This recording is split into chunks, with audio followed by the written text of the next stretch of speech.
everyone, and welcome to another episode of the Soul-Centered CEO Show. I am so excited to be back this week and also to be joined by a dear friend and member of our CEO Collective, Samantha Ruth. Welcome, Samantha. Thank you so much for having me. Yeah, it's been so beautiful to watch your journey. I've been recently in your world the last, 3 or 4 months, and I've been able to see just the beautiful offerings and things that you're creating to help support people, specifically around grief.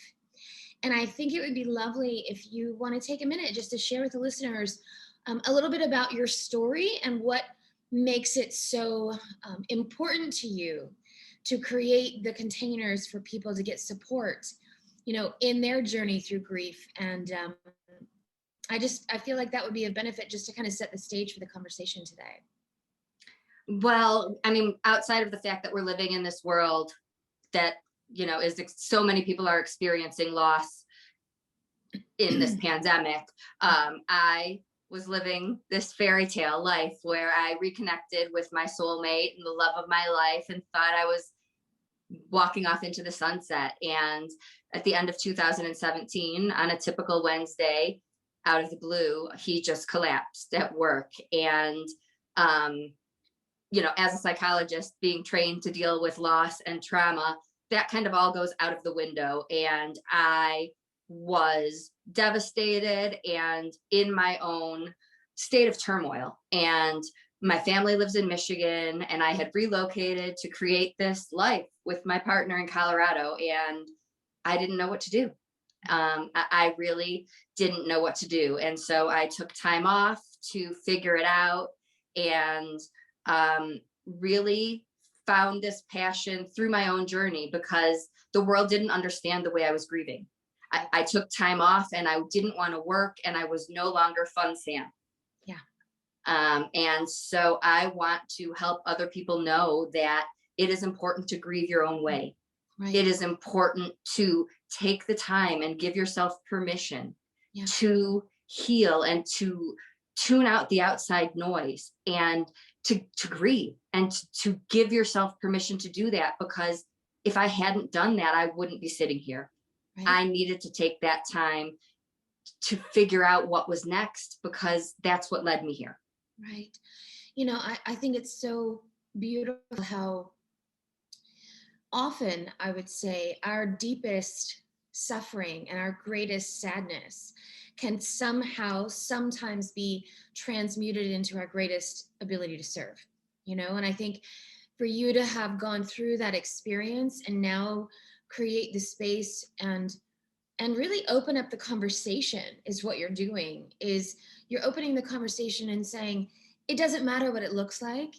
It can be messy, it can be ugly, and it could be not what you would expect, but you're giving people permission to do it their own way. And I think that right there is a really beautiful gift. And I think so many times people think, well, it's okay to do X, Y, and Z, but if you do A, B, and C, oh my gosh, that's just, that's too outside of the box and outside the norm. So I think it's beautiful that you are using your own grief in your own way and shining a light on these conversations. And I know that, you're doing that in a couple of different ways. And I would love for you to share a little bit with the listeners around what those containers are and what those conversations are. I know that you've got something big launching this week around a podcast, right? And I'd love for you maybe to share what your vision and your goal is with that podcast and that conversation that you're starting.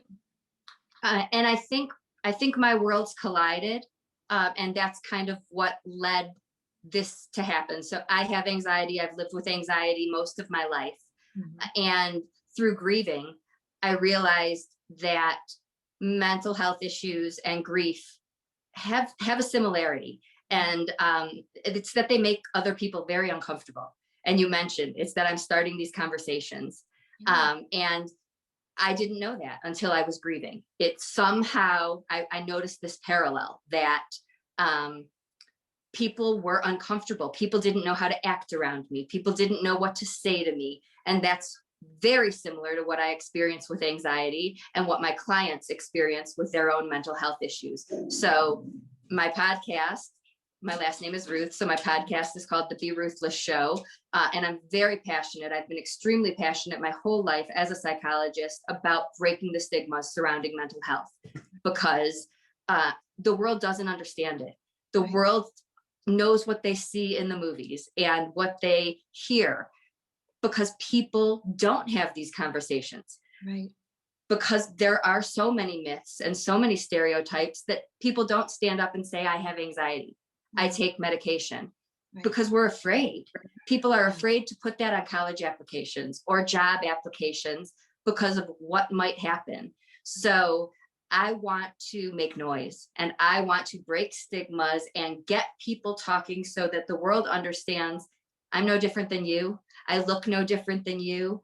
I'm successful. I've created a thriving career, and millions of other people out there are very successful and living happy, successful lives and live with mental illness. Right. So my show is about not only mental health issues, but any conversations that make people uncomfortable. I want to make noise and start conversations about grief or mental health or violence or anything that people need to start talking about so we can make a difference. Yeah. And it's things that people are dealing with every day. And I would say, and you mentioned this at the beginning, now more than ever, like there are even more people, there were millions before, but who knows how many people are struggling right now, being either isolated or, the loneliness and all of these other pieces that have come into play for so many more people in the last 12 months, right?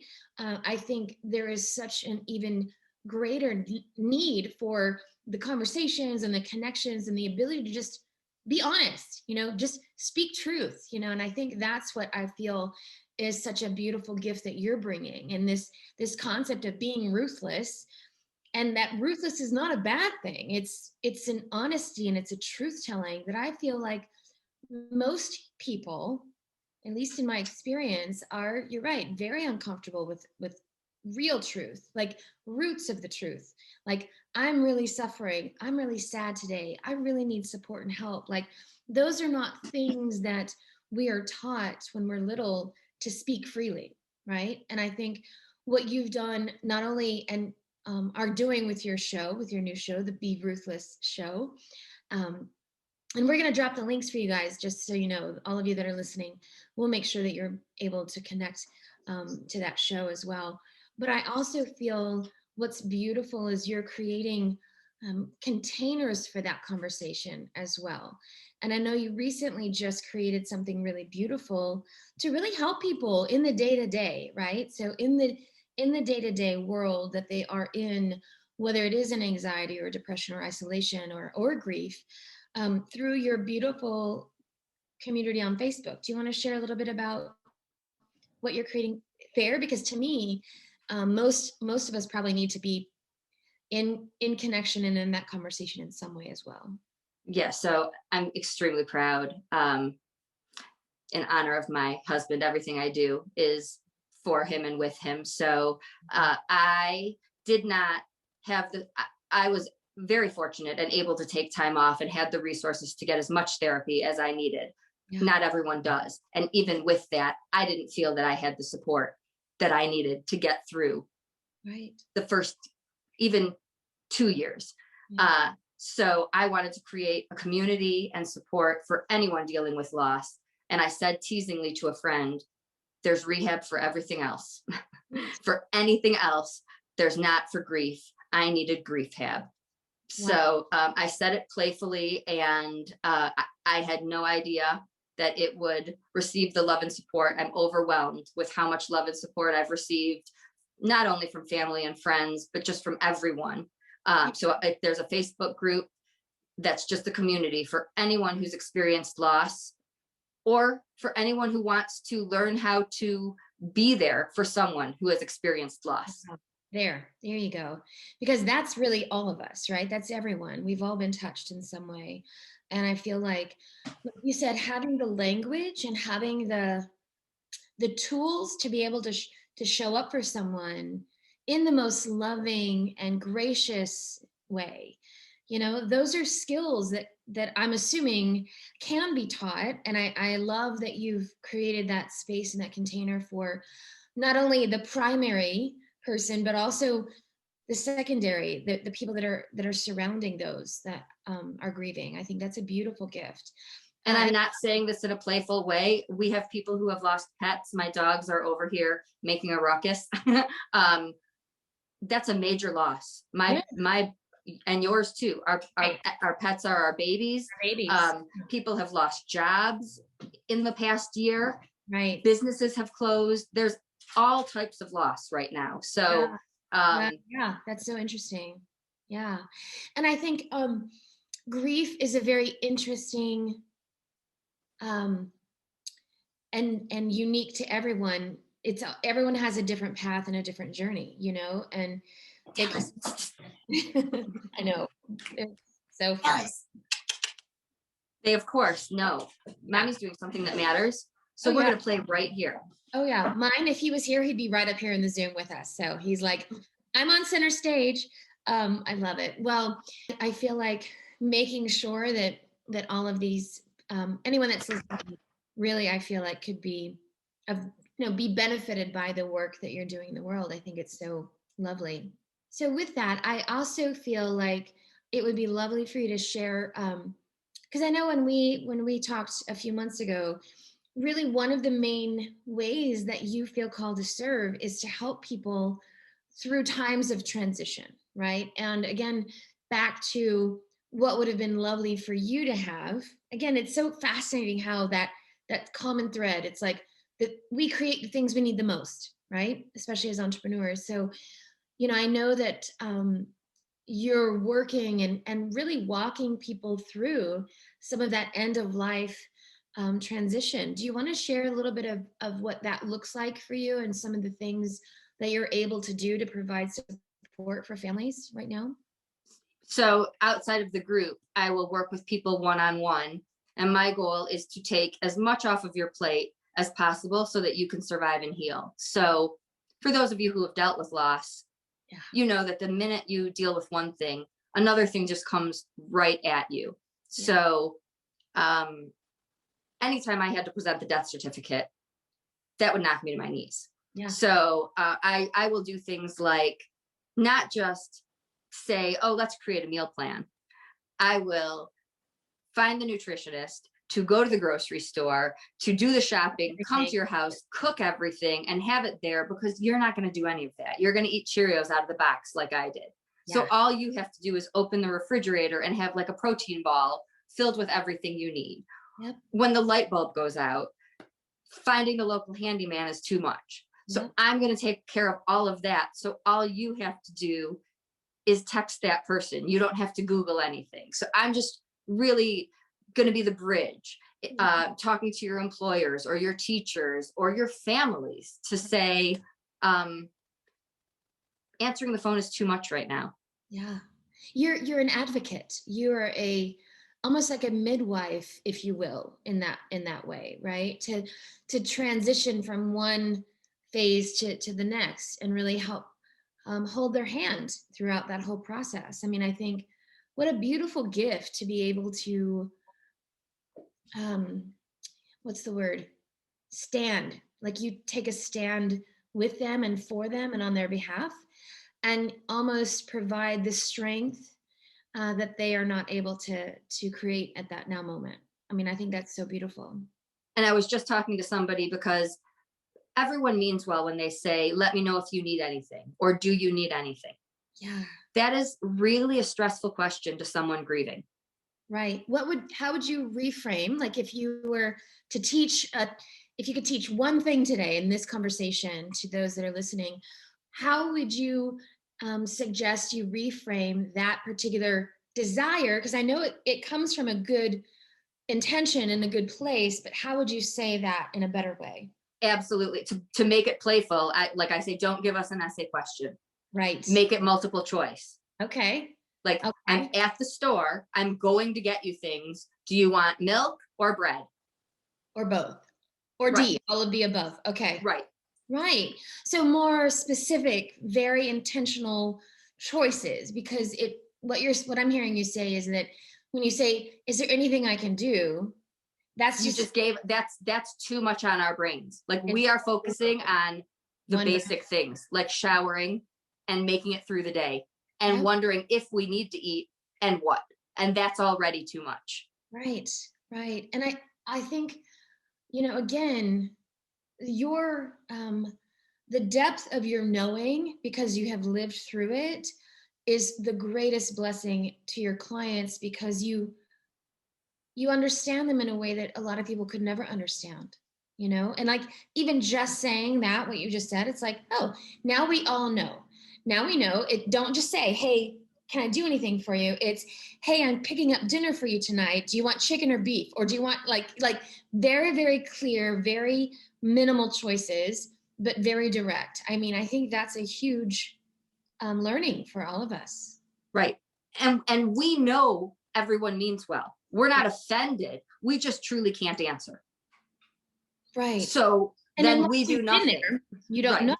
Unless, Right. literally, unless you have been in that situation, you don't know what it feels like, and you don't know how you would respond. And so I think that's so, it's so simple, and it's easy when you have that knowledge and that information. And I'm sure there's going to be so many more things like that. Like, even just those tiny little modifications can be such a huge blessing.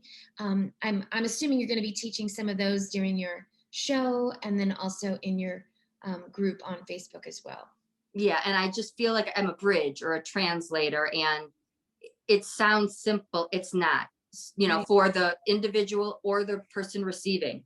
right. Yeah, Don't think you're doing anything wrong. This is trauma. This is difficult stuff. I've lived it. So I'm only saying it in simple terms because I've been through it. right. And you've had, so here's, I think, what's so unique about you and your situation and your work in the world is that not only do you have the personal experience, but you also have the professional expertise, right? I don't think we didn't really bring that as much to light but in this conversation, but you know, I think what's really a huge impact on the work that you're doing is that you have both the professional background and training expertise and the day-to-day, I've lived through this, so I get it in a way that most people with just the education, do you see, like, that's a huge differentiator, I think, for you, because you Absolutely. And got, my education meant nothing when it happened to me. right.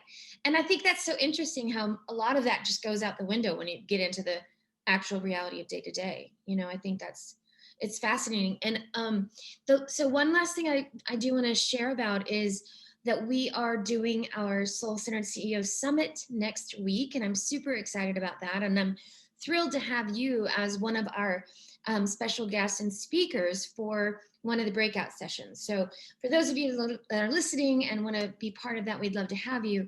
Essentially, it's a 2-day opportunity to come together in connection, in collaboration, and community. And for your part specifically, I'm so excited that you're going to be sharing around kind of this mental health and resilience, and how do we get through these times? Because you know, for a lot of us that are entrepreneurs, we are by ourselves. Like, I'm by myself all day, every day. My connection is through clients and conversations in my community, and the collective really is a huge part of my connection. And so I'd love for you to share, if you know, kind of some of the points that you might be talking about next week during the summit, as how we can be more resilient during these difficult times that we're in. You want me to give it away? Well, no, Uh, not all of it, but just maybe one tip or one idea that you're going to be sharing about. well, a large part, you just said connection is huge. And a lot of people think that you have to set aside like a full day or hours for connection. And Dallas, you can make 5 minutes in the middle of a busy day to set aside, you know, to just call somebody and have a quick chat. And that's so important to keep your sanity, to keep a positive, upbeat attitude, and to stay, especially for those of us alone, like you said, to keep your loved ones near in all that we're going through right now. Yeah, I love it. Well, I'm super excited for your session because I know that I need it, right? And I think there's so many of us that are really needing to up our game when it comes to self-care, resilience. How do we build in more than we've ever done before? Like, I know it's taken me a lot more. I have to really be intentional about it. Whereas before, it was a little bit easier for me. And now I'm just like, oh man, I've got to have the red light and the things and the exercise and all the stuff to make sure that I'm taking good care of myself. So, well, I'm thrilled to have you part of that. And of course, we'll leave the links in this episode as well for the summit for you guys to join us. Is there anything else before we close out today that you want to make sure that you include in this conversation, or do you feel like we got to the meat, the roots of the truth? We got to the roots. What I'm really passionate about is people being true to yourself, which I lost in, we have that as kids. Yeah. We know how to do that. And then in midlife, sometimes we get caught up in the noise. So my big message is to be you and do things your way and live life on your own terms. Amen. I love that so much. Thank you for your time today. I'm so happy that we were able to have this conversation. And I want to make sure that for all of you that are listening, we will have all of the links and details so that way you can stay in touch with Samantha Ruth and listen to her show, Be Ruthless, that's launching tomorrow. Super exciting. And we can't wait to see how many lives and people that you impact with that. I'm so excited for you. Thank you so much for having me. Thank you. We'll see you all the next episode.